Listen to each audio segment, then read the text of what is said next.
Mr. Watch said, Mr. Brown, what do you want to do? Well, sir, I'd like to be a disc jockey. Mr. Brown, if you want to be a disc jockey, you got to be hungry. What do you mean by that, sir? You've got to be willing to do the things that others won't do in order to have the things tomorrow others won't have. He said you got to work on yourself, develop your mind. You don't get in life what you want, you get in life what you are. Always strive to get on top in life because it's the bottom that's overcrowded. You got to be hungry. I said, yes, sir, I'm hungry. I want to be a disc jockey, sir. He said, is that right? I said, yes, sir. He said, start listening to Paul Harvey. Start listening to people who are effective communicators. Be conscious of what you're saying and how you're saying it. Because how you express yourself, once you open your mouth, you tell the world who you are. See yourself as a radio disc jockey. Start working to get sponsorship. Start creating the radio format that you want. Start developing your personality. I said, wait a minute, sir.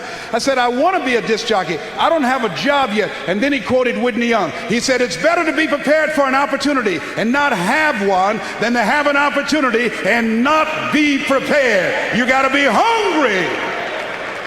So I started working to develop myself and developing my communication skills. I expected to have a radio program, so I created my formats. I started learning how to write commercials and do jingles. And then I came to him one day. I said, okay, Mr. Washington. He said, okay, Mr. Brown, remember, you've got to be hungry. You don't have a college degree. You have no journalism. You have no broadcasting. This is a very crowded field. It's very, very competitive, Mr. Brown. You're going to face no and rejection every day. But if you're hungry enough, the world will make a place for you. So I went to apply for a job on Miami Beach to Milton Butterball Smith, the program director. Hello, Mr. Butterball. How are you, sir? My name is Les Brown, sir. I like to be a disc jockey. You have any journalism in your background? No, sir. You have any kind of broadcasting experience? No, sir, but I've been training myself, sir. Let me audition for you. Let me show you how good I am. He said, I'm sorry, we don't have any job for you. I was discouraged. I went back and I told Mr. Washington. I said, Mr. Washington, they said no. He said, don't take it personally. Most people are so negative, they have to say no 7 times before they say yes. He said, you got to be hungry. Go back again. I said, yes, sir. Hello, Mr. Butterball. How are you, sir? My name is Les Brown, sir. I like to be a disc jockey. Weren't you here yesterday? Yes, sir. Didn't I tell you no yesterday? Yes, sir. Then why are you back today? Well, sir, I didn't know whether or not somebody was laid off or somebody was fired, sir. No one was laid off. No one was fired. I came back the next day. Hello, Mr. Butterball. How are you, sir? My name is Les Brown, sir. I like to be a disc jockey. I know what your name is. Weren't you here the last 3 days? Yes, sir. Didn't I tell you no the last 3 days? Yes, sir. Then why are you back today? Well, sir, I didn't know whether or not someone got sick or someone died, sir. No one got sick, no one died, no one was laid off or fired. Now, don't you come back here again. I came back the next day talking loud, looking happy, like I was seeing you for the first time.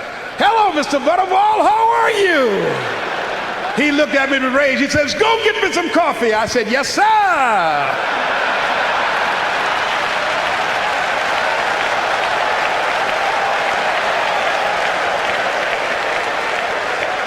Sometimes you have to stoop before you conquer.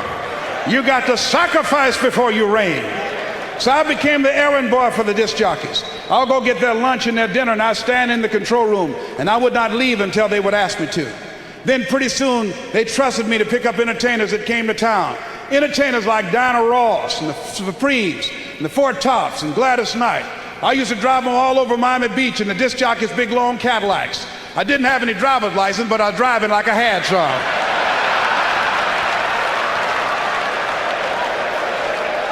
Then one day, I was at the radio station, and a disc jockey by the name of Rockin' Roger was drinking while he was on the air.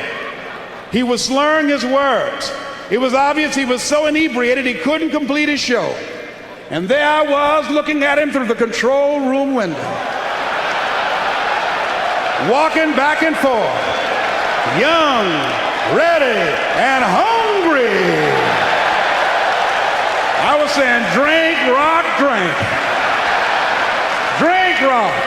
I'd have gone to get him some more if he'd asked me to.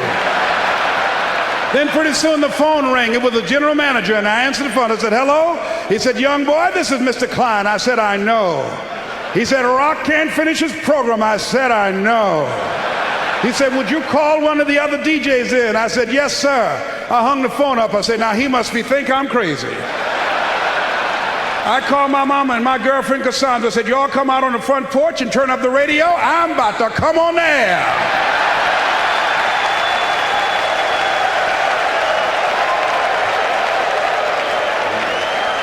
I waited for about 20 minutes and I called him back. I said, Mr. Klein, I can't find nobody.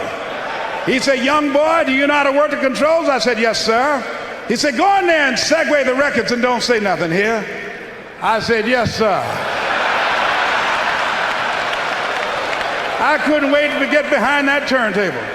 I put on a fast record. I said, look out, this is me, LB, Triple P, Les Brown, your platter playing papa. There were none before me and there will be none after me. Therefore, that makes me the one and only. Young and single, love to mingle, certified, bona fide, indubitably qualified to bring you satisfaction and a whole lot of action. Look out, baby, I'm your love man. I was hungry.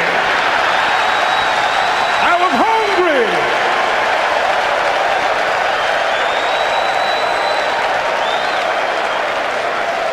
Shake somebody's hand on your right and left and say, you got to be hungry.